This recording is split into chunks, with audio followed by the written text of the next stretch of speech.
Thank you, everybody. Good evening.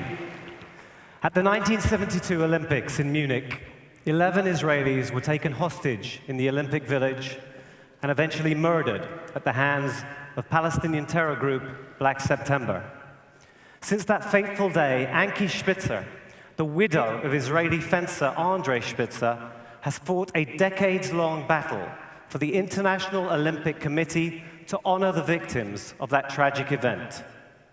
Flash forward to 2016, signs of progress, as the IOC held a ceremony and built a memorial in the Olympic Village in memory of the athletes and coaches who died in the Munich attack. And this time, Olympians and spectators alike were kept safe by none other than an Israeli company, ISDS, the sole security provider for the 2016 Olympics. Now, we're joined today by two people who are at the center of this story: the CEO of ISDS, Tomer Fulman, and Munich victims advocate, Ankie Spitzer. Let's give a warm welcome to Tomer Fulman and Ankie Spitzer.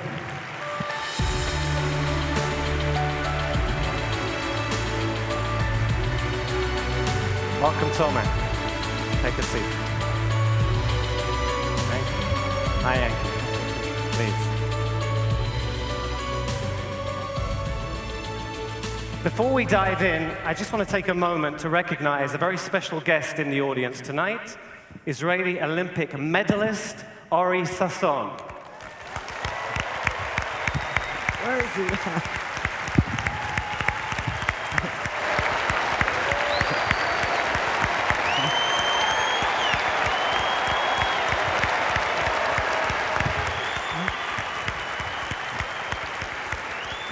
Wonderful, wonderful. Thank you, Ori. So, Ankie, September the 5th, 1972. 8 terrorists from Black September break into the Olympic Village and take 11 Israelis, including your husband, hostage. Can you take us back there? Yes, we were just a young married couple, and we had a baby girl of 2 months old, and we were ecstatic that Andre was chosen to represent Israel at the Olympic Games. But Andre's dream became my nightmare, because we all know what happened. The Germans, they excelled in incompetence and in arrogance, and they were not even able to save one. When I was there in Munich, I decided I wanted to see where Andre and his teammates spent their last hours of their life. I went to the building in the Olympic Village, and when I opened the door, I wasn't sure I wanted to go up there, because the blood of the murdered Romano was coming down the stairs. But I said, I have to see, I have to go up there. I was standing there looking at this chaos, and I said, how can it be that people do this to each other? And there I made a vow that I will, till the end of my life, I will tell the story. We have to take a stand and to denounce terror so that it will never happen again.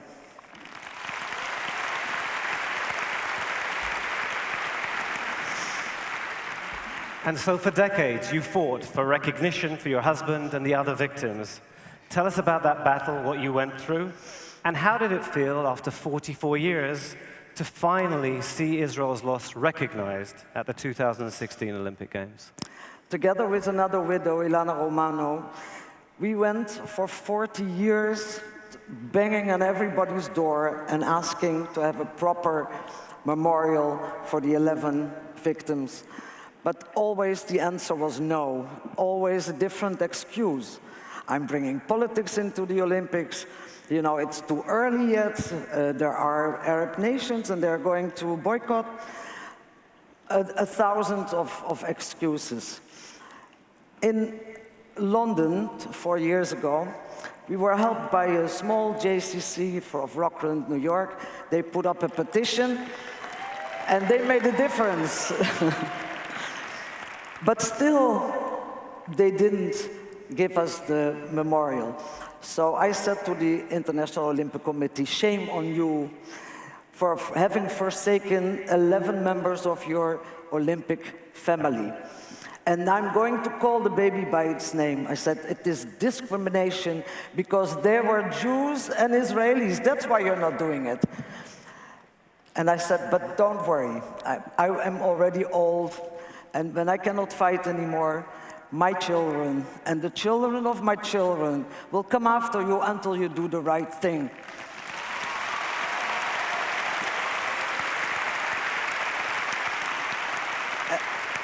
And they did in the end. They changed presidents, and last summer in Rio de Janeiro, inside the Olympic Village, attended by thousands of athletes, a minute of silence was held there, and I was standing there and I said, Andre, it took me 44 years, but finally justice has been done, and I owe it to you and to your teammates.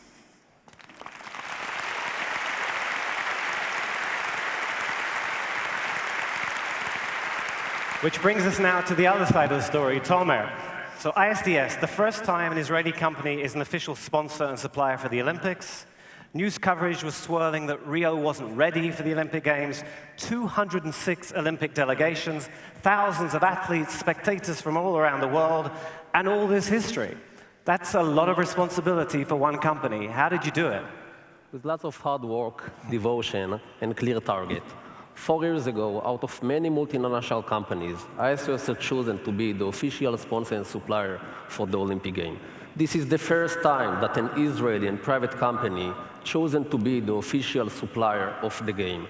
It was a huge responsibility to be in charge for the biggest event in the world, for the most threatened event in the world. Right. But it was up to ISDS to keep remaining as the happiest global celebration in the world. Today, I'm grateful and honored to share ISDS and Israel's success, where I'm sitting near to this brave and inspired woman, Ankie, that fight for 45 years to have the memorial ceremony for her husband and his friends.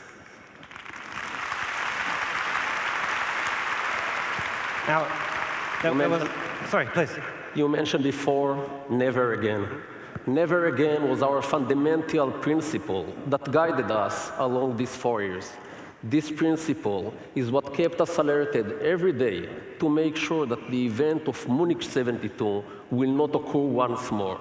Imagine yourself the feeling of being there at the Olympic Village during the memorial ceremony and to realize that today is our shift. It put us under heavy commitment and responsibility to respect and remember our past, to live the present, but to do everything that we can for a better future.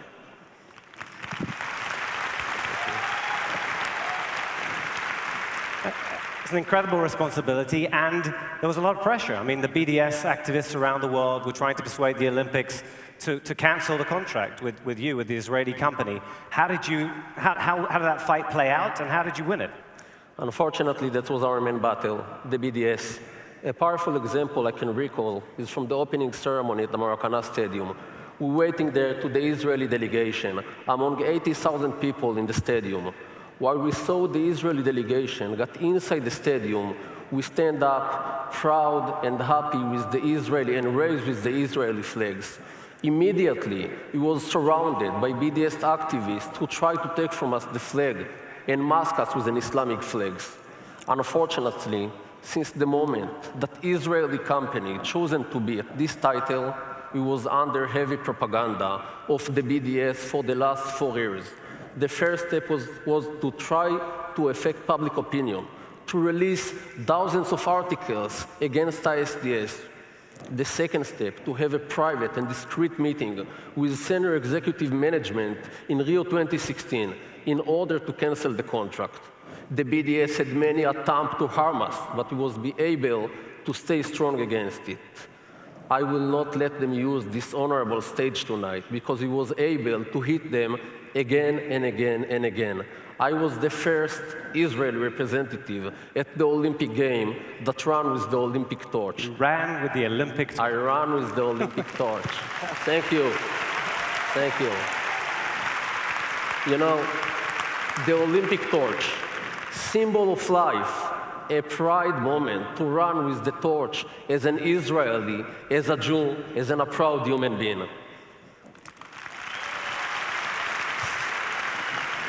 Second, the BDS didn't want to have any Israeli company at the Olympic Games, so we brought to Brazil 40 Israeli innovative technology to be in charge for the biggest event in the world. Amazing, amazing. And now let's look ahead, because in 2016 we had these successes, the memorial, the Olympic torch, bringing Israeli expertise and technology to the Games. What can we expect, both of you, but first you, Tomer, in Tokyo? ISDS is already hard at work again on security for the 2020 Olympics. Yes, correct. Thank you. ISDS will keep raise in any place in the world the Israeli flags and the values, and will keep bringing more and more Israeli technologies to make our promise never again. And on a personal note, this is my personal victory to be here today. I'm grateful for this moment. I'm grateful for this support and for your love. And the only message from this stage is Am Yisrael Chai.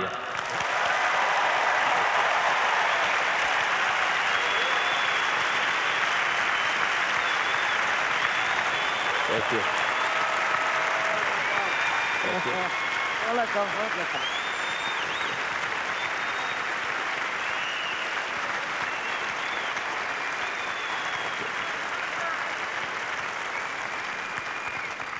And Ankie, as we look ahead to 2020, a final word from you. Well, first of all, I want to say it's a pity that Tomer wasn't around in Munich, then I wouldn't be sitting here today with you. First of all, thank you, Tomer. Thank you.